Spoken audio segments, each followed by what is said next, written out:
Sir, आरोपीवर काय गुन्हा दाखल होता? त्याचा डेटा दिल्लीत काढून टाकण्यासाठी तो गेला. किती आरोपी आहेत? दिनांक 20/4/25 रोजी पहाटे 3:20 आसपास वैजापूर पोलीस स्टेशन या ठिकाणी महाराष्ट्र ग्रामीण बँक फुलेवाडी रोड वैजापूर या ठिकाणी एक मोठा स्फोट झाला याची माहिती मिळाली. त्या ठिकाणी पोलीस स्टेशनचे इंचार्ज श्री कवठाळे आणि त्यांचा स्टाफ तात्काळ तिथे पोहोचला. सदरच्या घटनेमध्ये एक स्विफ्ट गाडी समोर दिसली जिचा नंबर होता MH14BX 7988 आणि बँकेमध्ये आग लागली असे सगळं दर्शने दिसले. परंतु पोलीस स्टेशनचा स्टाफ तिथे पोहोचला असता काही सस्पिशियस लोक तिथून पळून जाताना सुद्धा दिसले.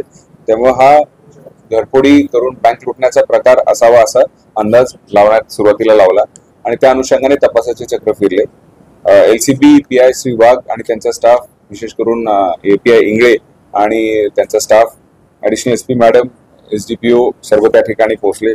आम्ही सुद्धा तिथे पोहोचलो होतो आणि तपासाचे जे चक्र आहे त्या गाडीपासून सुरू झाले. गाडी जी मिळाली त्या गाडीमध्ये नंबर प्लेट, वेगवेगळे नंबर प्लेट होते. त्यापैकी एक नंबर प्लेट हा मालेगावला ट्रेस करण्यात आला. त्या मालेगावच्या नंबर प्लेटवरून ती गाडी एका ओम साई ऑटो कन्सल्टिंग एजन्सी मधून सेकंड हँड विकत घेतल्या असं निष्पन्न झाले. ज्या व्यक्तीने विकत घेतल्या त्याचं नाव निष्पन्न करून त्याचा टेक्निकल अनालिसिसच्या द्वारे त्याचा आणि त्याच्या साथीदाराचा शोध घेण्यात आला, त्यांना ताब्यात घेण्यात आला आणि त्यांना ताब्यात घेऊन एका साधारण 12 ते 14 तासामध्ये त्यांना ताब्यात घेतल्यानंतर इतर आरोपींचा सुद्धा नाव निष्पन्न करण्यात आले आणि आतापर्यंत यामध्ये 6 आरोपींचे नाव निष्पन्न झालेले आहेत. 6 पैकी 5 आरोपी आमच्या ताब्यात आहेत. त्या सर्व आरोपींचे नाव पुढील प्रमाणे आहेत.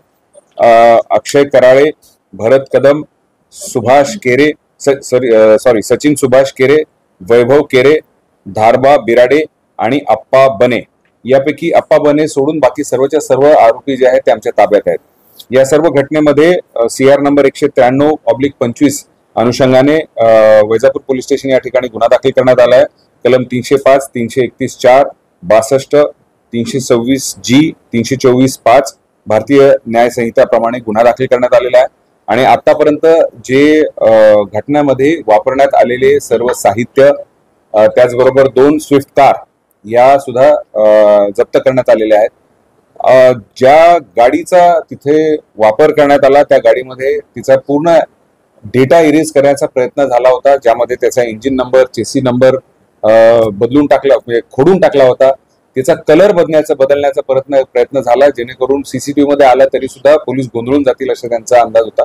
परंतु LCBचा स्टाफ, लोकल पोलीस स्टेशनचा स्टाफ यांनी अतिशय शिताफीने वेळेचा कुठलाही अपव्यय टाळता 24 तासाच्या आत ही पूर्णच्या पूर्ण गँग बस्ट केलेली आहे आणि यामध्ये सर्वच्या सर्व आरोपी जे निष्पन्न करून 6 पैकी 5 आरोपी अटक केलेले आहेत आणि शेवटचा एक आरोपी आहे जो जखमी आहे, कदाचित कुठे ना कुठे तो आहे, तो सुद्धा मिळून जाईल. सर, नेमकं हे काम केलं यामध्ये जो मुख्य आरोपी आहे भरत शिवाजी कदम राहणार विरगाव, याच्या विरुद्ध विरगाव पोलीस स्टेशन मध्ये CR नंबर 39/24 ज्याच्यामध्ये 420, 467 म्हणजे चिटिंग आणि फोर्जरी, बनावट कागदपत्रांच्या आधारे जवळपास 63 लाखाचा लोन घेतल्याचा गुन्हा दाखल होता आणि त्यामध्ये त्याला शिक्षा झाली, त्याच्यामध्ये त्याला कस्टडी झाली होती. जवळपास 6-6.5 महिने पोलीस आणि ज्युडिशियल कस्टडीमध्ये होता.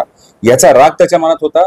त्याचबरोबर त्याची अशी धारणा होती की आपण बँक लुटण्याचा प्रयत्न झाला असं एक हे तयार करून आतले डॉक्युमेंट्स जे आहेत ते पूर्णपणे जाळून टाकायचे आणि त्याचा फायदा कदाचित त्याला गुन्ह्यामध्ये जो त्याच्याकडे दाखल झालेला गुन्हा होता त्याच्यामध्ये होईल अशी त्याची धारणा होती. परंतु पोलिसांनी 100% हा गुन्हा डिटेक्ट केलेला आहे आणि सर्व आरोपी आणि साहित्य जप्त केले. थँक्यू.